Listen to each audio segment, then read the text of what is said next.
Aratiles. Sikat ang aratiles dahil sa maliliit, bilog, at mapupulang bunga nito na hilig pitasin ng mga bata.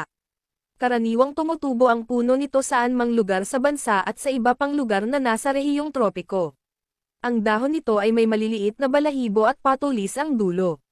Ano ang mga sustansya at kemikal na maaaring makuha sa aratiles? Ang iba't ibang bahagi ng halamang aratiles ay maaaring makuhanan ng maraming uri ng kemikal at sustansya na maaaring may benepisyo sa kalusugan. Ang bunga ng aratiles ay may taglay na flavonoids at flavonoids. Ang dahon at mga sanga naman ng aratiles ay makukuhanan ng chrysin, dihydroxychalcone at galangin dimethyl ether. Anong bahagi ng halaman ang ginagamit bilang gamot, at paano ginagamit ang mga ito? Maaaring gamitin bilang gamot ang ilang bahagi ng halaman tulad ng bulaklak. Ang pinaglagaaan ng bulaklak ng aratiles ay mabisa laban sa ilang mga kondisyon sa katawan. Balat ng kahoy. Pinakukuluan ang balat ng kahoy ng puno ng aratiles upang ipainom at ipanggamot sa ilang mga sakit. Dahon. Kinukuhanan naman ng katas ang dahon upang ipanggamot sa may sakit. Maaari din itong ilaga at inumin na parang tsaa.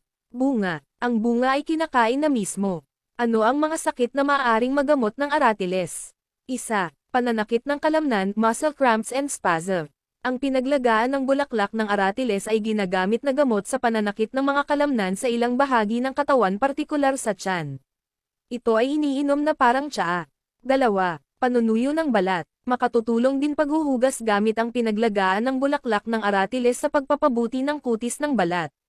Ganito rin ang epekto ng paggamit sa pinaglagaan ng balat ng kahoy ng aratiles. 3. Sipon. Ang pag-inom sa pinaglagaan ng bulaklak ng aratiles ay may bisa rin sa pagpapabuti ng pakiramdam kapag may sipon.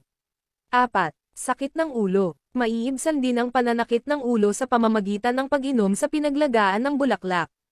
5. Impeksyon ng bakterya sa katawan. Makatutulong ang pag-inom sa pinaglagaan ng dahon at mga sanga ng aratiles sa paglaban sa impeksyon ng mga bakterya sa katawan. Sinasabing ito raw ay kasimbisa ng mga standard na gamot na antibacterial na nabibili sa mga batika. 6. Lagnat. Nakapagpapababa din ng lagnat ang pag-inom ng pinaglagaan ng dahon ng aratiles.